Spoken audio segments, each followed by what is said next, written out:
He was released pending trial for this. He was acquitted on trial. While released, he was under conditions. He was convicted of breaching the conditions for a charge he was acquitted of. So getting this started, getting the charge approved in the first place is concerning. The acquittal goes a long way, but maybe he shouldn't have been charged at all for this. And I just have a final word for everybody that let's keep exposing the darkness, let's keep having a voice, and let's keep speaking the truth in Jesus' name.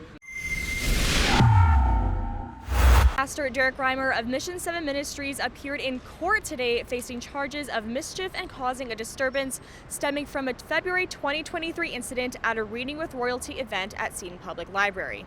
The incident drew significant attention after a video was heavily circulated showing parents aggressively escorting Reimer out of the event. Take a look. We are now calling the police. Stop. We have the police coming, so it is your choice to leave or deal with the police. Very abusive in there. We are going For to... love is love. Love is like very hateful, very abusive. On May 6th of this year, the judge opted to bypass further proceedings regarding these charges and set the verdict date for July 2nd. This date was later postponed and then again to today, September 24th.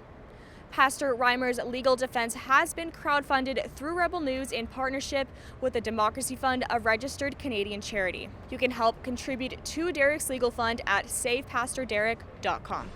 Today, Calgary Judge Alan Fratcham issued a verdict for Derek's charges at Seton Public Library. I was in the courtroom giving live updates on my Twitter page, which you can see linked in the written section of this report. Let's hear from Derek's lawyer, Andrew McKenzie, and Derek himself. All right, what was the verdict today? Acquittal on all counts. Throughout this trial, what have you observed and what are your thoughts? I have a lot of thoughts. And the most important thing is that this trial, look, there was a big win today. But my thoughts are that this is part of a larger story. This is part of a larger pattern. There have been 4 trials so far. 1 of the charges have been withdrawn. 1 acquittal today. 1 conviction. 1 pending. This came from the same pattern of behavior. Different incidences in the same pattern. Every single incident was prosecuted. We have some acquittals. We've got numerous acquittals so far. There was 1 conviction. That's concerning. But this acquittal is important. There's a written decision here. Here it is. This happened in writing. You can see the reasons. Anybody can go online and look up this decision and see the reasons as to why he was acquitted. The words were put in the decision that this was not a wrongful act that he committed. All right, Derek, how are you feeling? I am feeling ecstatic. I'm elated. Although I don't want to be too carried away with this, we do have some hill to climb here. October 7th, there's a verdict. We have a sentencing hearing on November 28th, which we are planning an appeal with that. So it's one court case at a time, but it's a victory today. We're going to celebrate that, and yeah, feeling great about it. To God be the glory. You asked about my thoughts on this. My thoughts are that this decision exonerates Derek significantly. This was the very first thing that he did that kicked off everything. February 25th, after that he got 2 separate criminal charges and a bylaw charge after that. This kicked off everything. He was acquitted on everything for the originating event.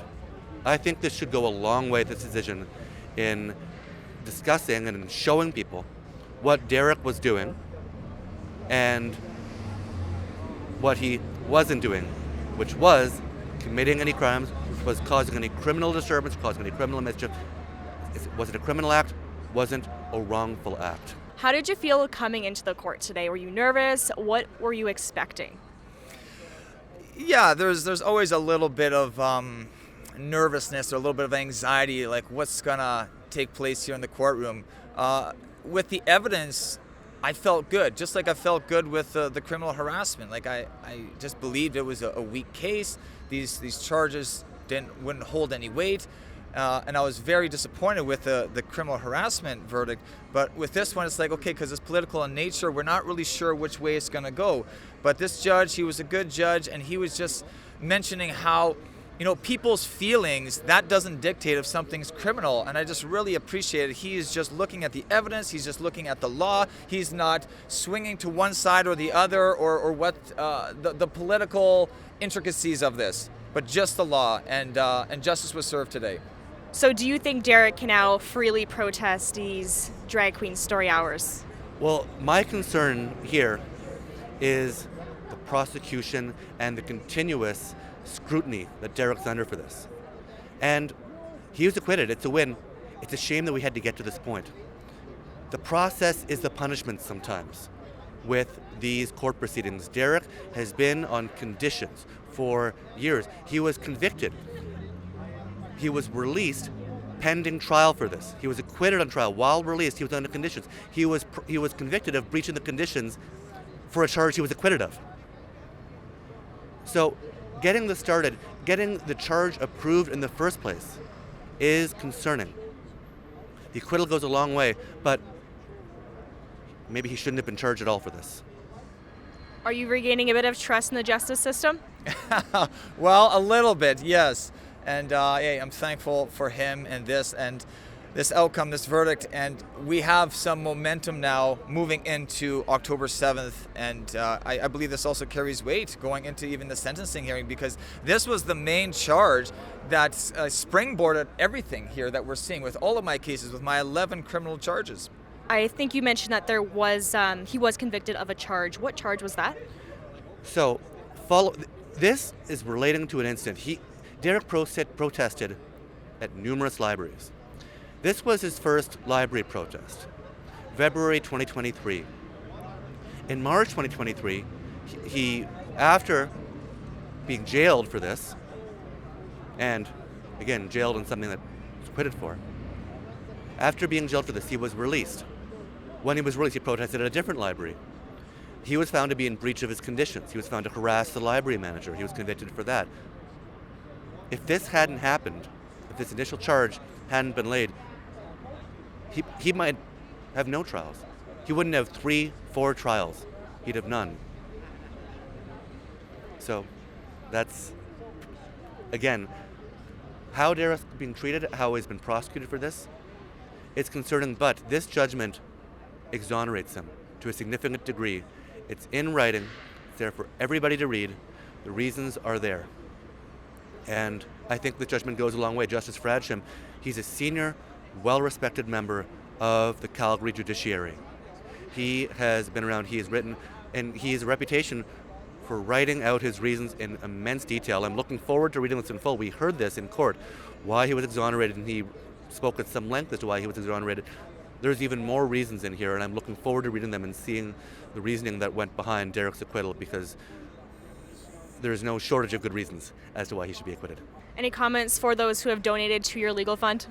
Thank you so much. We couldn't do it without you guys, and we still could use donations because, like I said, we are filing an appeal to that verdict of being guilty rather of criminal harassment for merely just disagreeing with a library manager about Drag Queen Story Hour and then posting our interaction online. That is not criminal. There is nothing wrong with that, and justice will be served in that case as well. I feel confident about that. As you heard from Derek's lawyer, Derek's legal battle is in fact not yet over. You can head to saypastorderek.com and leave a donation to help Derek continue this fight. As always, stay strong and stay free. For Rebel News, I'm Angelica Toy.